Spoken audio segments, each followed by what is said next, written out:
this review is a couple days late, but I really wanted to think about it so I know what I could talk about with my review. But on Monday, Preacher Season 2 ended, and I watched it. And so I thought, you know what, I'll talk about it because I said I review TV shows for this channel, and I watched it, and I have some things to talk about. So this season does follow Jesse Custer, Cassidy, and Tulip again, and instead of taking place in Texas like the first season did, this season takes place in New Orleans, and they are searching for God. Yes, the actual God.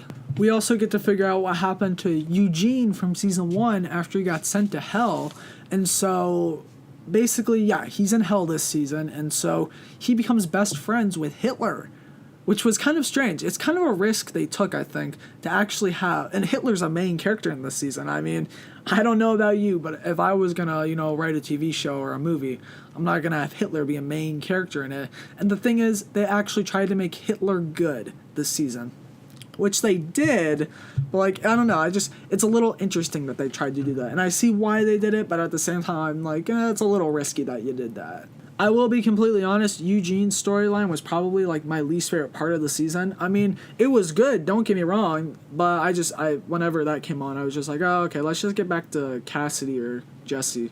I mean, I think that's really all I'm going to talk about for this review. I mean, it was good, but it was mediocre. It wasn't the best, but it could have been better. And there were things I liked about it. It definitely, has some funny elements to it, but overall, We also meet a new group of, I wouldn't really call them, I guess they're bad guys, but they're called the Men in White, and I don't really want to give away too much about what they are, but basically they're like an organization that's kind of looking for God as well, and they know some things, and they track down the main group of characters to, I wouldn't really say help them, but also get information from them and help them, but really, at the end of it, they're bad guys.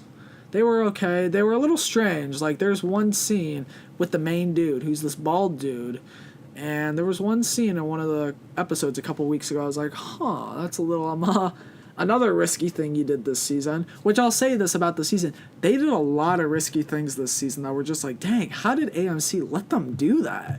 I don't know, I don't really want to go into specifics, but, because I think I didn't know what they were, and so I just think I don't really want to tell my viewers what they are, because you just need to experience them yourself the way I did, because they're surprising, and they're I don't really say they're gross, but they're unnerving a bit, but in a good way. I also didn't really care for Tulip this season. She was never really one of my favorite characters to begin with, and I just think, and I hate to say it, but this season I feel like they just made her worse. She was complaining a lot, and I didn't like it. It was really unappealing to watch her, because every single second, she's just complaining about something, and I'm just come on. There's this cowboy who's called the Saint of all killers or something. I don't remember what his name was. Basically, he's hired to kill Jesse Custer because, he has that Genesis in him, and so he can do whatever he wants. And so a couple angels go and hire this cowboy from season 1, and he comes back in season 2, and he's meant to kill Jesse, and there's a scene where he almost kills Tulip, and he's stopped, obviously, but it kind of freaks Tulip out, and whenever the rest of the season she was just complaining and having these weird dream sequences, and I was just I didn't really care for it, and I didn't really care for Tulip. I like the cowboy though, he was pretty cool. He was definitely really freaky. I think it was the second episode of the season, they do a scene at the very beginning, and that was just, it was pretty funny and awesome. It was very gruesome. But I think my favorite part of the season, of the whole season, was Jesse and Cassidy. They work so well together, those two actors, and they're just great together. I don't know what it is, but their chemistry really feels real. You really feel like they are best friends, and it's really natural, and I like the way, they work together in the show, and Cassidy's just always been great, but Jesse brings something out in him that, no one else does. But wrapping this review up, I didn't really want to go too much in depth into this show, because I just think you really need to watch it to experience it. The season finale did kind of wrap up with just you need to come back for season 3 to figure out the answers, and that felt a little unnecessary and just kind of a waste of time. But overall, I think I'm going to give Preacher season 2 a 7 out of 10. It was a good show, and it's a good show, it is. Season 1, I think, was just more watchable than season 2.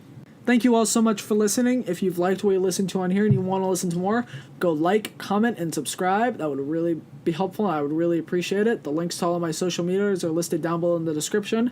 Other than that, this has been A Talk in Depth.